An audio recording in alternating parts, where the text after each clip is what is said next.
Question होना आज 8वां question देखते हैं। देखो 2.4 सेंटीमीटर और व्यास 1.4 सेंटीमीटर वाले एक ठोस बेलन में से इसी ऊंचाई और इसी व्यास वाला एक शंक्वाकार खोल काट लिया जाता है। शेष बचे हुए निकटतम वर्ग सेंटीमीटर तक पृष्ठीय क्षेत्रफल आपको क्या करना है, ज्ञात करना है। ठीक है भाई, यहाँ पर देखते हैं। अब यहाँ पर देखो भाई, यहाँ पर देखो दिख रहा है भैया। अब देखो बात क्या है, ये ठोस कोई लकड़ी का बेलनाकार भाग है, ठीक है, ठोस है, और इसमें से एक शंकु आकार का हमें कुछ निकालना है खोल, ठीक है ना। तब जो शेष बचेगा उसका क्या निकालना है, क्षेत्रफल। ऐसा मान लो ये है आपका, दिख रहा, ये आपका बेलन है और ठोस मान लो कि ठोस है। इसमें ये हमने क्या डाल दिया, शंकु। ये क्या था, बेलनाकार था, और इसमें क्या डाल दिया हमने, शंकु, इस प्रकार से। ठीक है ना, ये तो थोड़ा वैसा हो रहा है, इससे सबसे जितना इसका स्पेस है ना इतना इसका होना चाहिए। ये तो छोटा आपका, ऐसा मान लो इसके अंदर है। हरी बात समझ में। अब बताओ जब ये इसका निकल जाएगा इस प्रकार से, तो जो बचेगा कहाँ कहाँ पेंट होगा। तुम कहोगे भैया पहली बात तो यहाँ पेंट होगा, ठीक है ना, और इसके यहाँ पेंट होगा अंदर, ठीक है। उसके बाद ये एक जगह आपकी ये बच गई, यहाँ भी तो होगा, ठीक है। तो इन सब का हमें क्या निकालना है, पृष्ठीय क्षेत्रफल। तो सबसे पहले बचा क्या आपका, बेलन का पृष्ठीय क्षेत्रफल, प्लस अंदर क्या है आपका, ये शंकु का पृष्ठीय क्षेत्रफल, और ये क्या है, वृत्त। माइनस नहीं, क्योंकि ऐसा मान लो लकड़ी का ऐसा ये है, ऐसा मान लो ये है। तो यहाँ से अब मुझे बताओ यहाँ पेंट हो जाएगा सब। ये तो बेलन का है, बेलन का पृष्ठीय क्षेत्रफल हो गया। अंदर क्या है आपका, शंकु का, और भाई यहाँ पर भी तो पेंट हो सकता है, ठीक है ना। यहाँ पर इस प्रकार से हम कर सकते हैं। अब यहाँ पर समझते हैं।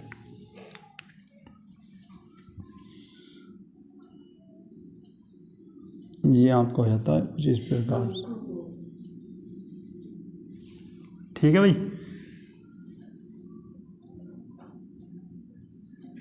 जब व्यास इसका दे रखा है तो बताओ त्रिज्या क्या होगी भैया, व्यास की क्या होती है, आधी होती है, ठीक है। जब ये इधर, ठीक, आ रही बात समझ में इतनी या नहीं आई, बताओ, ठीक है।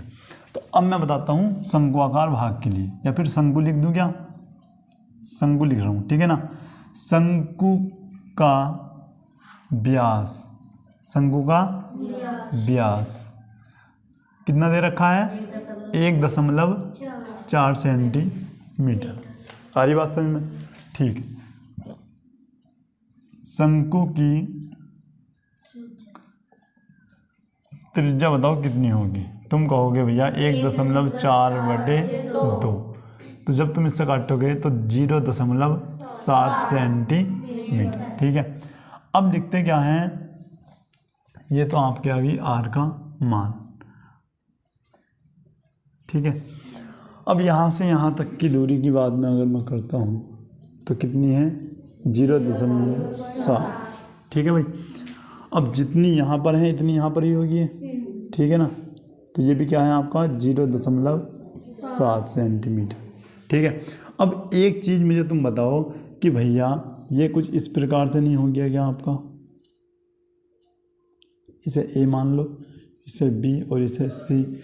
ये क्या है आपका 2.4, ये क्या है आपका 0.7, और ये क्या हो गया इसका कर्ण, यानी जिससे हमें एल तिर्यक ऊंचाई बोलते हैं। अतिर्यक ऊंचाई की जरूरत क्यों है भैया, क्योंकि शंकु का पृष्ठीय क्षेत्रफल क्या होता है, πr/l।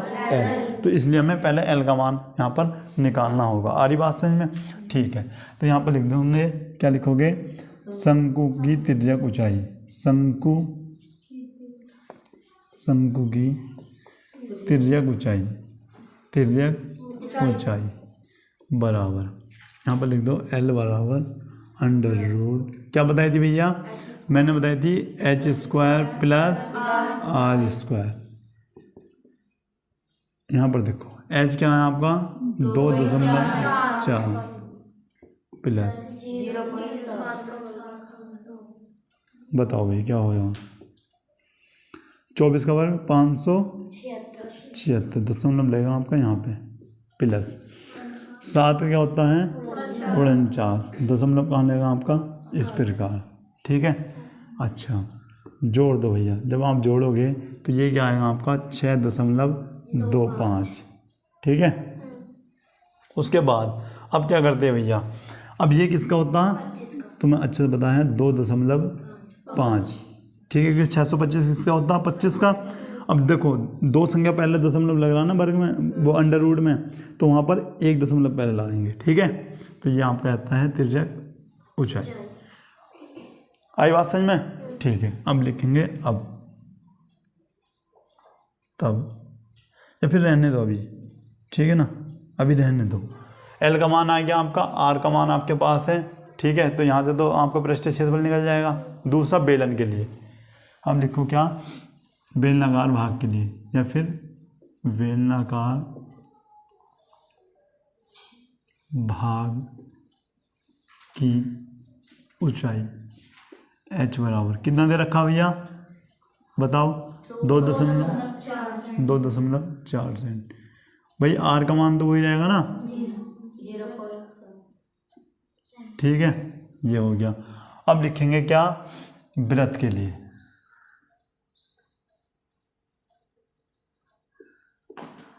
वृत्त की त्रिज्या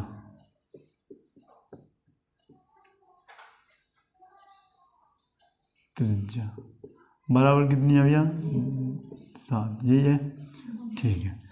अब ये आपका हो गया। अब क्या लिखते हैं, शेष बचे हुए भाग का क्षेत्रफल, शेष यहाँ पर आने का नहीं, मैं इसलिए यहाँ लिख रहा हूँ, ठीक है ना। शेष बचे हुए भाग का क्षेत्रफल बराबर, अब यहाँ पर देखो भैया क्या लिखोगे भैया, पहले वेलन का पृष्ठीय क्षेत्रफल, नहीं, शेष बचे हुए भाग का पृष्ठीय क्षेत्रफल, वक्र पृष्ठीय क्षेत्रफल क्या होगा, बेलनाकार भाग का क्षेत्रफल, बेलनाकार भाग का क्षेत्रफल प्लस में कौन सा होगा भैया, शंकु आकार भाग का क्षेत्रफल, और प्लस में क्या होगा, वृत्ताकार भाग का क्षेत्रफल, ठीक है, शंकुआकार भाग का पृष्ठीय क्षेत्रफल, ठीक है। अब यहाँ पर देखो ये हमें निकालना, बेलनाकार भाग का क्षेत्रफल क्या होता है 2πr/h, ठीक है, थोड़ा ऊपर लिखता हूँ 2πr/h। अब मुझे बता दो भैया शंकुआकार भाग का क्षेत्रफल πr/l, और ये आपका हो गया वृत्त का πr², ठीक है। अब मुझे बताओ यहाँ से क्या चीज़ आपकी कॉमन आ रही है, तुमने कहा 2π नहीं, ओनली पाई, क्या आएगा भैया πr, ठीक है। यहाँ से क्या बच गया आपका 2h, यहाँ से क्या बच गया आपका l, और यहाँ से क्या बच गया आपका r। क्लियर इतनी बात, ठीक है। अब यहाँ पर देखो पाई का मान क्या हो गया आपका 22/7, आर का मान 0.72, एच का मान कितना है आपका 2.4, प्लस एल का मान कितना है 2.5, आर का मान कितना है 0.7। आयतनी बात समझ में। उसके बाद अगर मैं बात करता हूँ, चलो अभी रहने दो इस प्रकार से, यहाँ पर दिख रहा नहीं, पहले ये बताओ, यहाँ से दशमलव हटाओ, नीचे क्या हो गया आपका 10 हो गया, ठीक है, गुणा 24 दूनी 48, यानी 4.8 प्लस 2.5 प्लस 0.7, ये आपका हो गया। इस 7 से ये आपका 7 कट गया, तो आपका बचता क्या है 22/10 गुणा, अब देखो 7 5 12 8 20, कितना हो गया 20 का 0, उसके बाद 0 2 2 2 4 6, और हासिल 2 जो होते हैं आपके 8, ठीक है। तो या तो तुम इसको ऐसे ही लिख दो, या फिर ये 0.0 हटा दो, ठीक है। तो आपका हो जाता है क्या 8 दूनी 16, और 8 दूनी 16 और 1 17/10, तो आंसर आता है आपका 17.3 6 सेंटीमीटर स्क्वायर। अब उसने क्या बोला था, लगभग में, क्या बोला था, लगभग में। अब तुम्हें अच्छे से बता, दशमलव के बाद 5 से ऊपर होगी तो क्या अगली संख्या आ जाएगी, तो हम लिख सकते हैं लगभग में क्या, इसको इस प्रकार से लगभग में लिख सकते हैं 18 सेंटीमीटर। अब आंसर चेक करो, ये क्या आ रही बात समझ में, नोट करो इसको।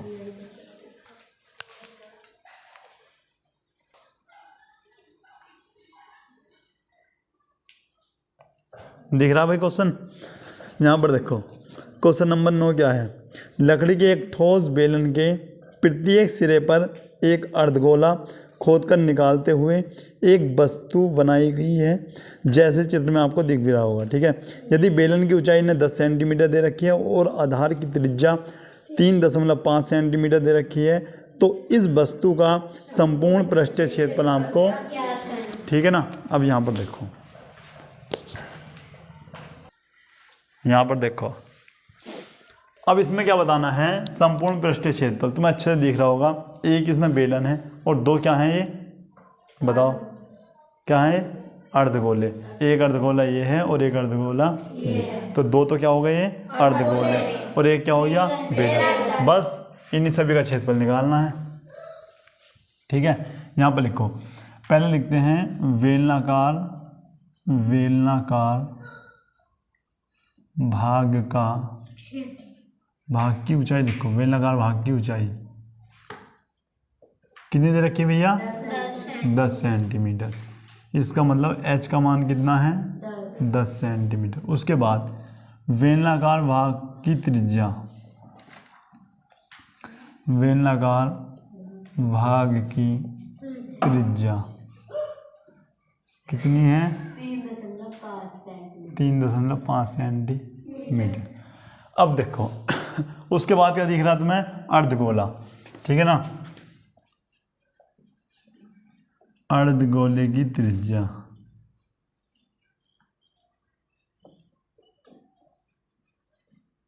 भाई सेम ही रहेगी। अब यहां पर देखते हैं क्या, संपूर्ण,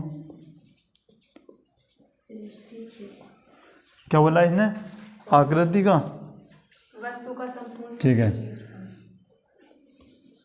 यहाँ पर लिखो वस्तु का, वस्तु का संपूर्ण पृष्ठीय क्षेत्रफल, संपूर्ण पृष्ठीय क्षेत्रफल क्या होगा भैया, हम लिखेंगे बेलनाकार भाग का क्षेत्रफल, बेलनाकार भाग का क्षेत्रफल प्लस में 2। अब देखो हिंदी में लिखना 2, क्यों भैया वैसे क्यों नहीं लिख सकते, लिख दो फिर तुम 2 से गुणा कर लोगे, फिर गलती हो जाएगी। ठीक है ना, तो लिखेंगे क्या, 2 अर्धगोलों का, अर्धगोलों का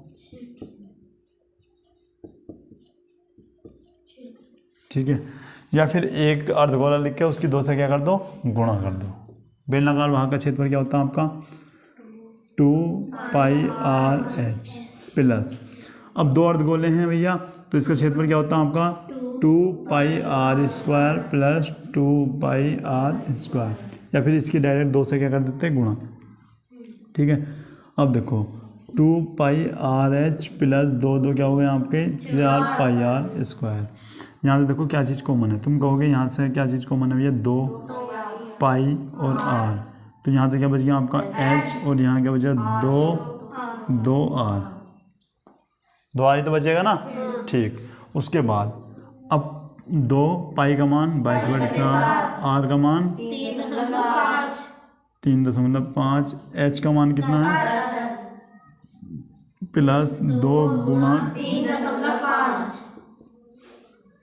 ठीक है भाई। अब यहाँ पर देख लो भैया, पहली बात तो दशमलव हटाओ, क्या लगाओ, 10, 7 पंजे 35। ठीक है, अब देखो, अब क्या करेंगे, 22 पंजे 110 और 110 दूनी 220, ये तो ये आ गया, आई बात समझ में इतनी।